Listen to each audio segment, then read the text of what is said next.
So we want to focus on this first. The biggest piece of news. Larian Studios is opening up an office right here in Malaysia. All right. So I want to know.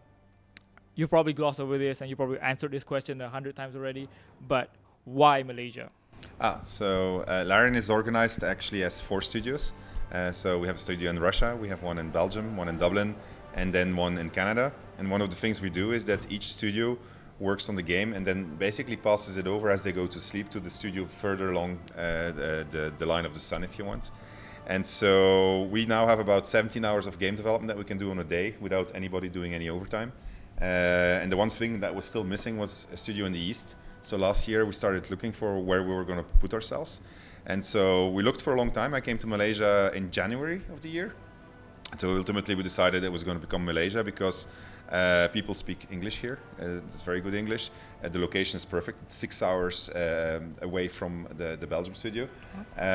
So it turns out that there's a lot of talent, definitely a lot of graphical talent also. So that was a bonus. And then it also turns out there's a lot of Divinity fans and RPG fans and also Baldur's Gate 3 fans, which is the game that they'll be working on over here.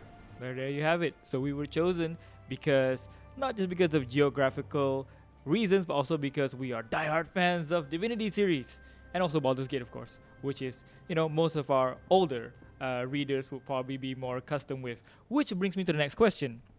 So in Sven's keynote address today during the Level Up event, he was brought up to talk about how to make an IP last long, basically, right? And he started the session with saying he has no idea how. It's true. Because, well, there's a story behind that, which I'll let him talk about. But my question is, that goes into this development of Baldur's Gate 3, because now you've built this identity behind Divinity. Yeah. And now you're handling something different. Yes. Because Baldur's Gate has a very rich history. It's got a lot of hardcore fans who know the lore and everything. So when you look at the success of, let's say, Original Sin 2, and now you're handling a totally different project. Yeah. So how do you maintain the identity of Larian while at the same time incorporating, like, let's say, the studios like BioWare and the ones who made all the enhanced editions? Like, do you look at Original Sin and say, you know what, we want to do that, but for Baldur's Gate? Or are you saying, let's look at Baldur's Gate 2 and see what we can do with that formula? So how do you go about that? So we've been talking to Wizards of the Coast for a long time. And after we finished the first Original Sin, I actually went to them and said, you should let me make Baldur's Gate 3. And so it took quite some time to convince them, but we kept on talking to each other. And they asked me, so why would that have to be you? And says, because what I'm making is actually literally the translation of pen and paper, tabletop role-playing into a computer game. So that you can play with your friends, but that you can also play on your own. It's basically as our games are trying to have the equivalent of a game master inside of the way that we put them together. And so working on Baldur's Gate 3, because a lot of people in the studio are also huge fans of Baldur's Gate and Dungeons & Dragons in particular. So the chance to do that and to bring what basically is our RPG identity to Baldur's Gate as a franchise was an opportunity too good to resist. And so what it will do for us, what we think it will do for us is it's going to show a larger segment of the people, because I think Baldur's Gate 3 will reach more people than Divinity will have done. It will show a larger segment of the population what our RPGs feel like, and hopefully bring them to play our other games also. All right, so you mentioned that it took a lot of convincing to get that IP into your hands. Were there who else was on the run to try and get Baldur's Gate anyway? They don't talk about that because that's under confidentiality. I mean, but we talked a lot. I mean, about it was almost like doing an exam. So what would you do? See. How are you going to do it? And then at some point they said, well, you have to fly to Seattle now, and you still want to do this? And I said, yeah. And they showed me a PowerPoint, and that was literally everything that we've been talking about. And said, we'll present this to the board. And so, are you okay to do it? I said, yeah. And so that's how that happened. Going back to your keynote address again. One of the key points you mentioned in making Original Sin 2 work was adding that one recipe of accessibility, because Original Sin 1 took off. It was good, but there was also the fear that, like you mentioned, it would alienate people who probably view it as something only for hardcore tabletop fans. So now that you approach Baldur's Gate 3, which have a ton of fans who've played 2, 1, and the enhanced editions, so what are you going to do differently so that people, let's say, who've never played a single Baldur's Gate game, how do you attract those people? The 5th edition is actually a version of Dungeons and Dragons where they focus on keeping depth, but still making it more accessible to a lot of people. So they summarize, for instance, a whole bunch of systems in the advantage-disadvantage system. And so we're looking to do something similar. So we're trying to say, this is a game that you can do pretty much everything that you can do when you do it in tabletop. But that is not something that you need to read many books for. I mean, like, you can instantly start playing and you will explore and feel the power of what an RPG can be.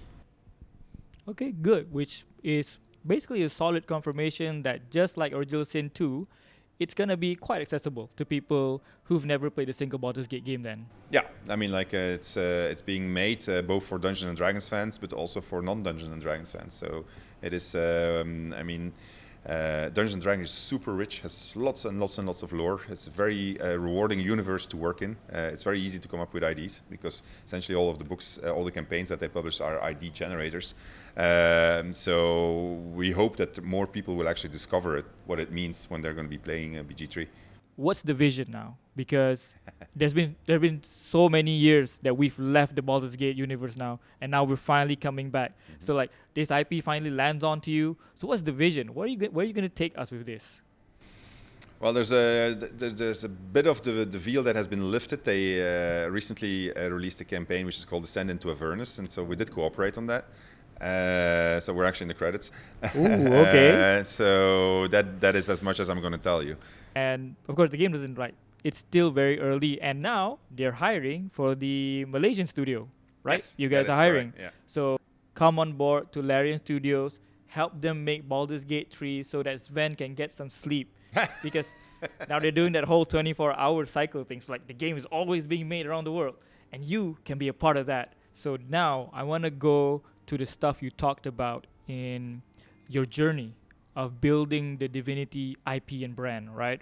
So you guys weren't there at the conference, but that's all right. So I'm going to make Sven talk all about it all over again. Okay, maybe not all, but like the gist of it is that it was a tough journey. It was a really tough journey. Yeah. So try to tell us in as short as you can, like, what was the winning recipe that kept Larian alive? Because I'm sure you're going to tell them as well, there was a lot of problems, right?